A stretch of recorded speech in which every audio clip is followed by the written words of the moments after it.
welcome to Arbitral Insights, a podcast series brought to you by our international arbitration practice lawyers here at Reed Smith.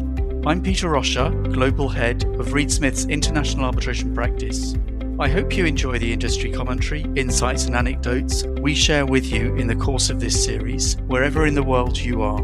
If you have any questions about any of the topics discussed, please do contact our speakers.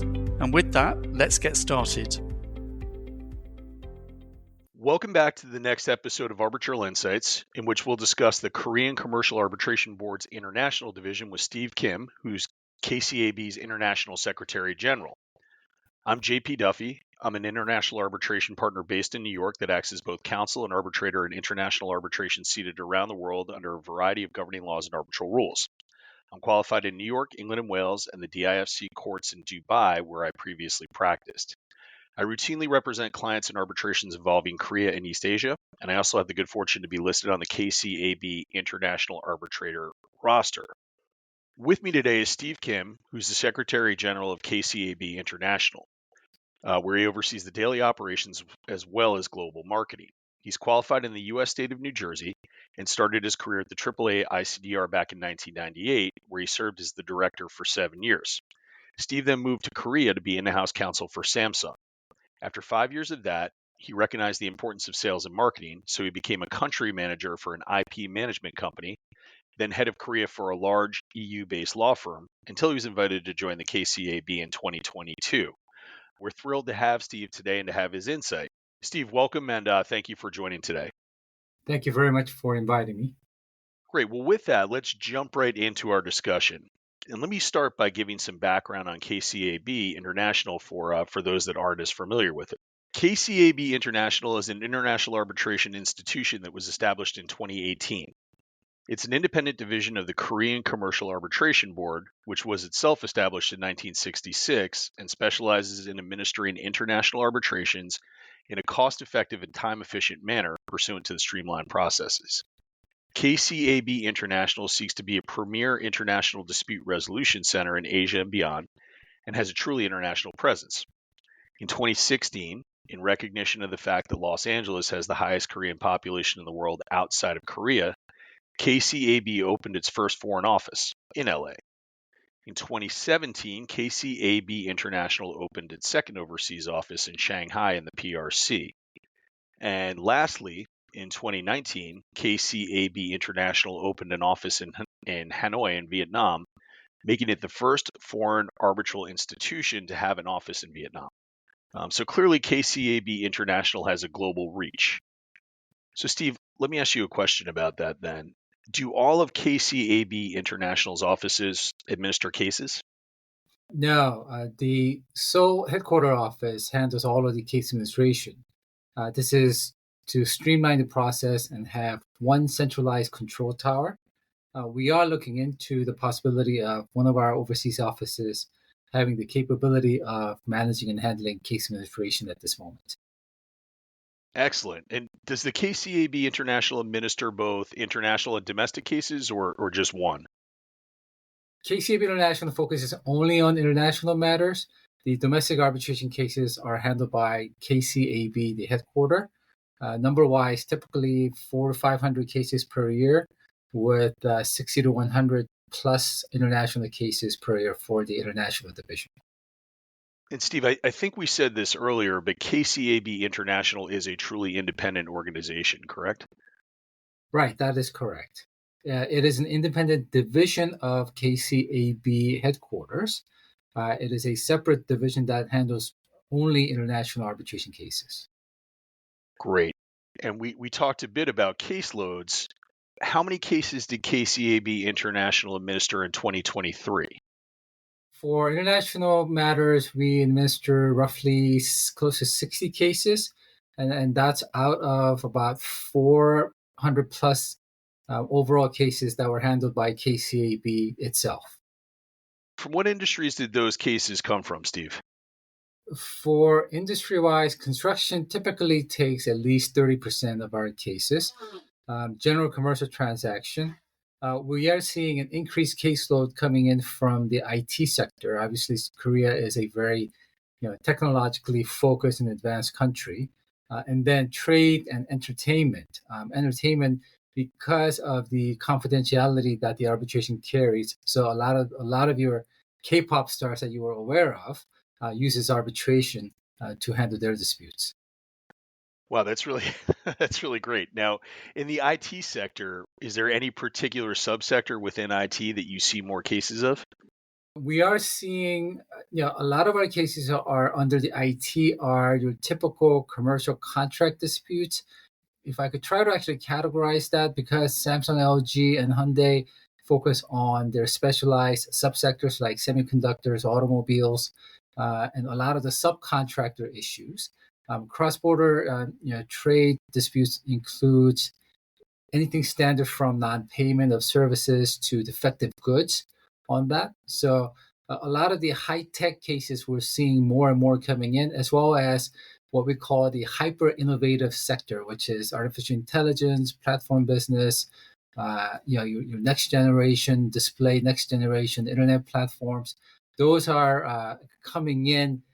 We're hearing rumors that they are coming in the pipeline, and we expect to see that on our platform, on our arbitral institution platform, within the next 2 years as well. Wow, that's an impressive development. Now, Steve, you mentioned as well, and obviously we don't want to we don't want to violate any confidentiality. You mentioned K-pop stars as part of the entertainment caseload. What about TV and film, as those are pretty important industries in Korea? Right, they are. They are very important. What's happening is that the domestic division will see a lot of those cases because of a lot of the transactions between the entertainment companies and broadcasting companies here in Korea. Cross-border wise, we do see them. The TV companies that are, let's say, reaching out to Indonesia or Thailand, where K-pop is very, very popular. To develop projects, and those projects did not go forward as planned or didn't go in the direction that the parties were hoping for. So we see some of those transactions and disputes as well. Wow, interesting. Now, you mentioned a few different countries that are relevant to the entertainment industry. What countries were the top 5 users for KCAB International in 2023? Typically, the top five are China, the United States, Thailand, Hong Kong, and then we see the same percentage of the cases being filed in from Japan, Italy. So the top three are typically China, US, and Thailand, and sometimes Vietnam will come in as well.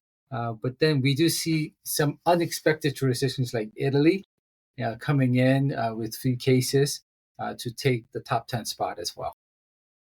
Now, just out of curiosity, why Italy? Korea does, I mean, you kind of have to take 2 steps back and think how Korea operates. Our main bread is as import export, right? So, and certainly Korea is one of, to say, the larger markets for the global brands that are often generated in countries like France or Italy, and these are brands that anybody would recognize immediately. And Korea, surprisingly, does take at least the top 5 market for a lot of those top global brands. Whether that's cosmetics, whether that's fashion, and with that much transaction, we do see in some years a focused amount of cases coming in from that particular jurisdictions. So it's really a function of trade patterns and economic patterns. That's correct. That's a good way of putting it. I mean, when if the economy is strong and if the spending power is very high, we do tend to see more transactions, and certainly because of that, naturally more disputes. Interesting. Well, then let me ask, is there a case profile for which KCAB International is best suited? We like to think that, obviously, based on the history of the case administration that we've done, we handle all kinds of cases. But because Korea is known for large scale construction cases, very high profile IT cases. Those are some of our specialties as well. And we are, along with the United States, one of the few countries that are left that has the capability of building nuclear power plants and whatnot. So, those are some of our specialties that we like to think that KCAB has the capacity to handle. Well, those are certainly impressive markets, and it sounds like KCAB International really has a pretty broad reach. But are there particular market segments that it's really trying to target at the moment? For me, you gave a brief introduction of myself in the beginning portion of this podcast. One of the reasons why I even put in there that where I personally thought sales and marketing was important for even someone with the legal training, a lawyer myself, is for me to be able to reach out to and appeal to that segment of the market, even if we are a traditional arbitration institution, right? So, the particular market segment that I'm actually targeting at this moment is the mid to mid large, secondary, tertiary, and the hyper innovative, market segment here in Korea as well as abroad. And the reason is that so much of our economy is now moving on platforms that we have not seen in, let's say, 10 years ago. And all of those segments have a subset or sub layers of service providers or technology development that is going to be significant one way or the other, and it's going to take, to say, a good portion of this foreseeable future in terms of how the global economy is going to move. And for me to be able to say, KCAB International is a good case administration center or a good arbitration center, maybe good for the very specialized practitioners like yourself, JP, to listen to, but to an everyday businessman or CEO that's running a mid to mid-size or startup companies in the technology sector, that doesn't really appeal to that. So, I want to be able to actually do something that's going to attract new users.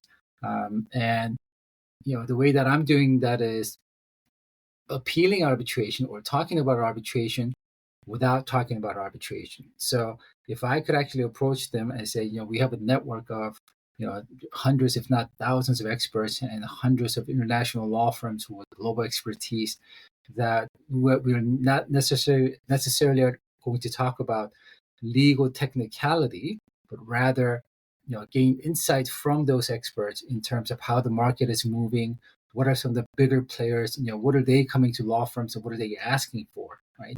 And without having to give answers, and you don't necessarily have to even give the audience the answers to some of those questions, is for the audience members to extrapolate from the questions that they're asking to someone like you or to your M&A group or your transaction groups, that they could formulate, if that big ABC company or the well-known global companies asking that question, we should also be concerned with that issue as well, right?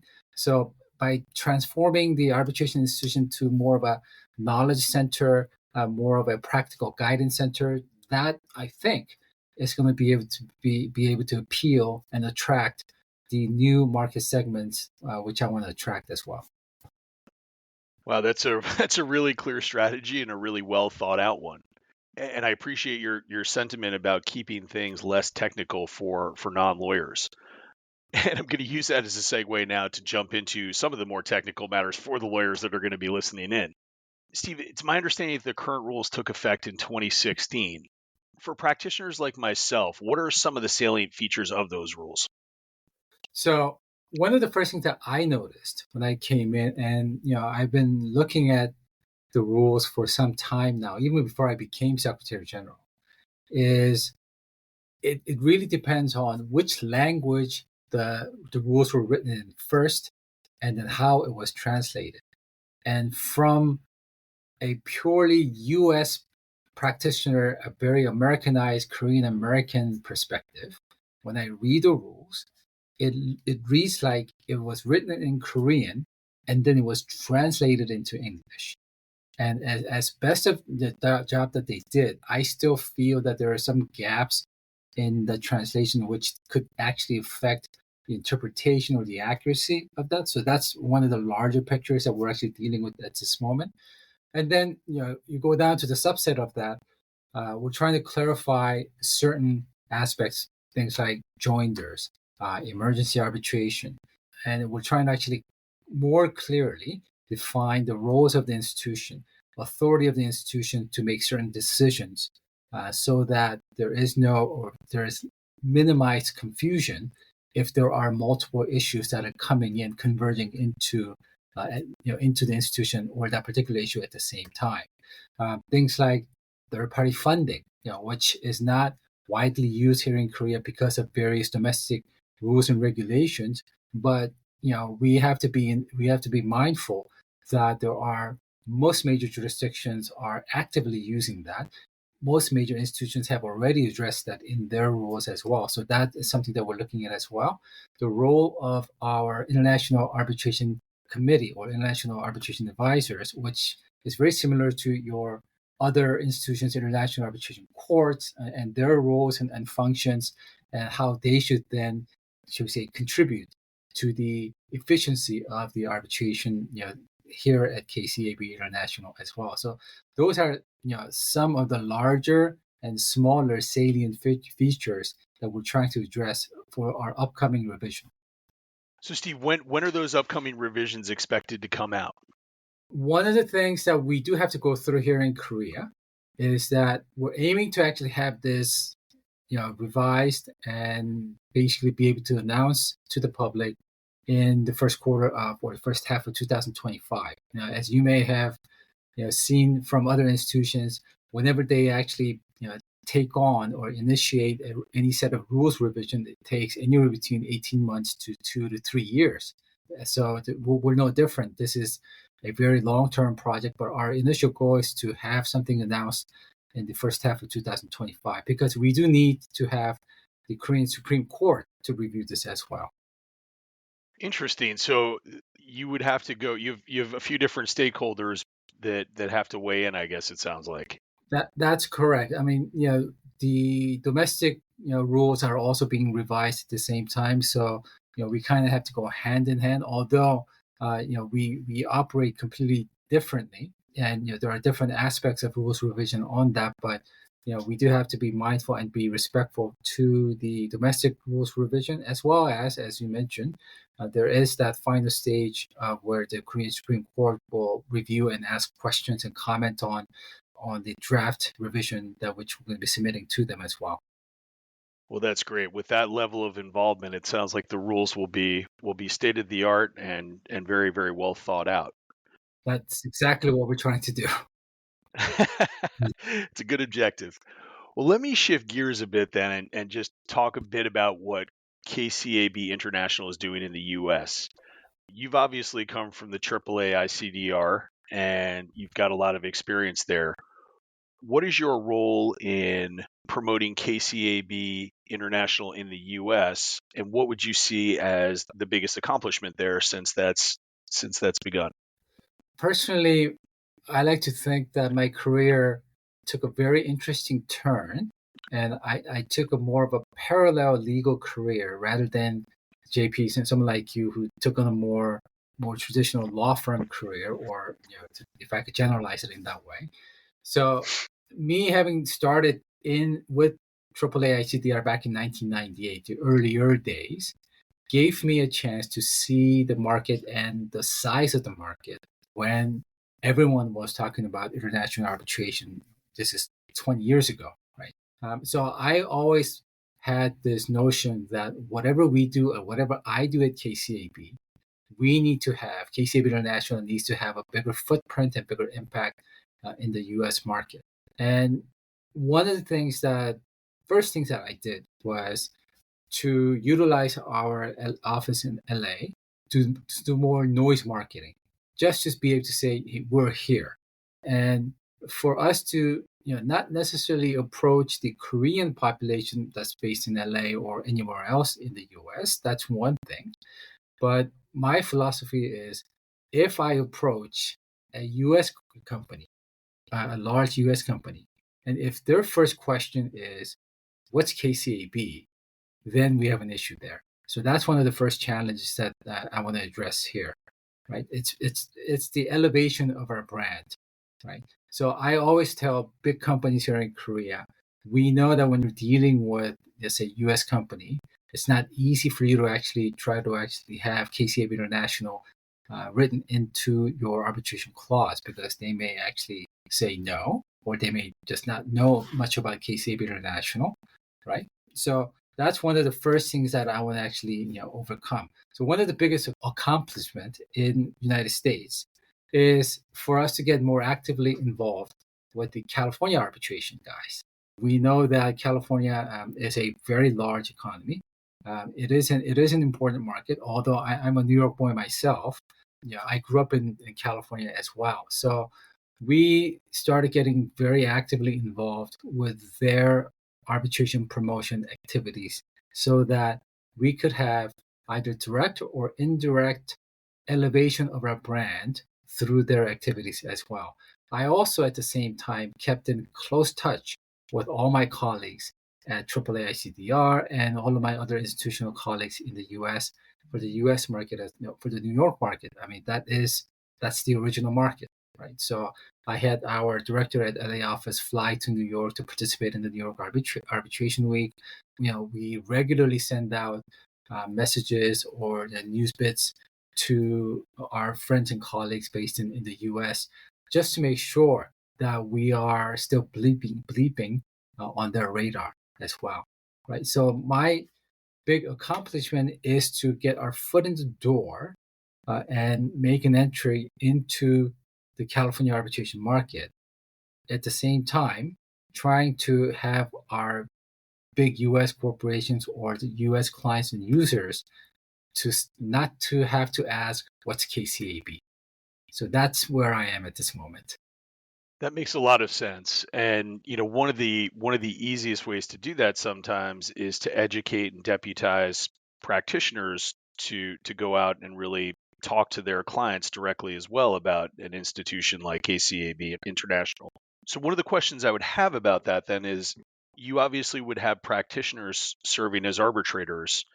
What does KCAB International's arbitrator roster look like? So, JP, you've been in this industry long enough to know that international arbitration, as popular and as widely known as it is a still very exclusive, very specialized field of law. So there are limited number of practitioners and arbitrators, at least the way I see it, compared to the size of the market there.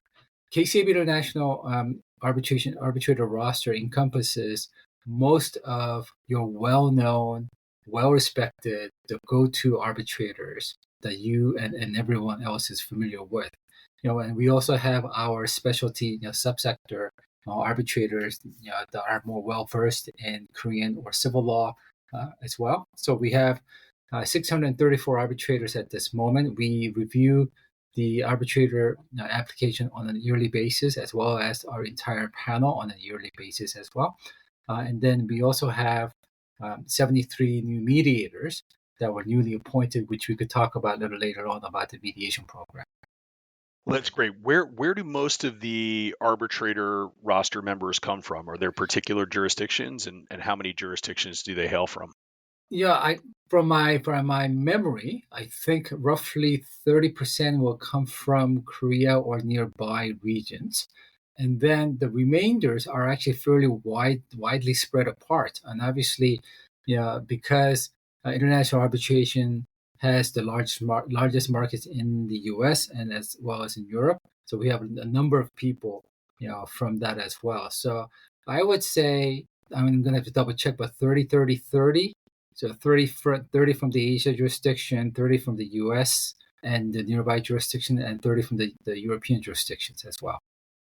Well, now you mentioned as well some arbitrators that have specialty subsector experience. What are some of those specialties that KCAB International can offer to users?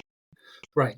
So one of the issues that have been, to say, actively debated and discussed is the balance between civil law, common law, or legal system that that users are not familiar with. So the subsector that I mentioned obviously also encompasses their skill sets in whether that's technology, whether that's should we say platform business, or any type of skill sets that are not, should we say, widely available to your typical commercial arbitrators. Our subsector also means that we have arbitrators that have robust set of experience dealing with both civil law, common law, or hybrid mixture of thereof, so that we could actually offer those arbitrators to users who may be from the US or more from a common law jurisdiction, and where their counterpart is from a civil law jurisdiction or some other legal system jurisdiction. Wow, that's a really targeted approach that seems to make a lot of sense.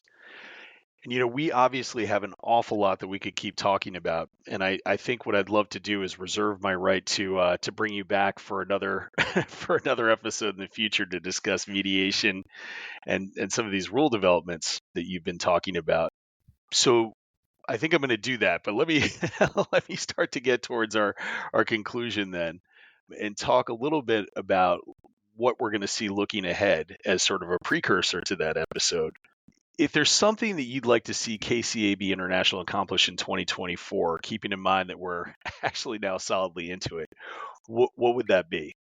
I want KCAB International to use a phrase that are widely known to the U.S. audience, is to be your friendly neighborhood arbitration institution. So here are things that I want to accomplish, but as as a Secretary General, I also have to set realistic expectations and goals for myself and my team as well.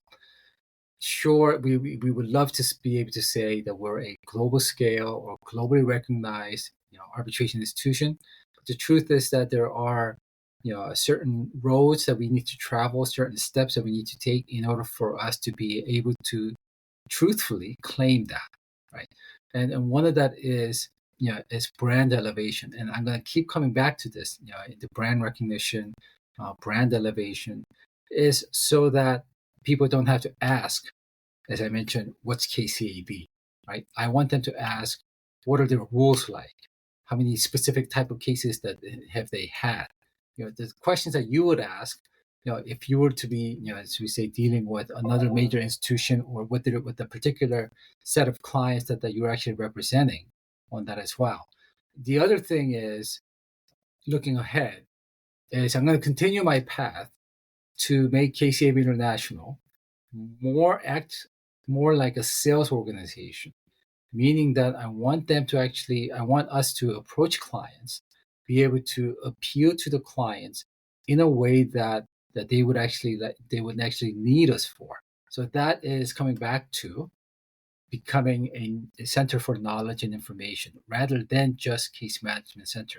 Case management obviously is our core service. That's something that we absolutely have to nail it down, do well, be accurate, be cost efficient, and be confidential and all of that.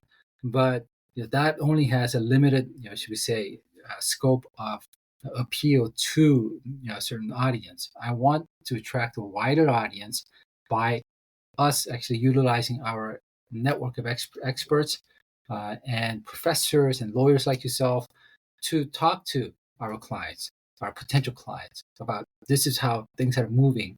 This is how the industry is shaping up to be. These are what our biggest clients are asking and what they are worried about, right? So I'm sharing that with you so that you could actually formulate your business strategy and actually, make, should we say, an elevated strategy and an enhanced strategy to become a better business, in that very competitive field that you're in.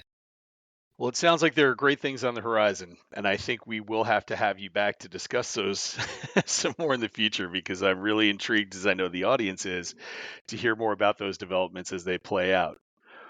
But I think for now that probably should conclude our discussion, because we've covered a lot of really valuable ground. I want to thank our guest, Steve Kim of KCAB International, for his invaluable insights.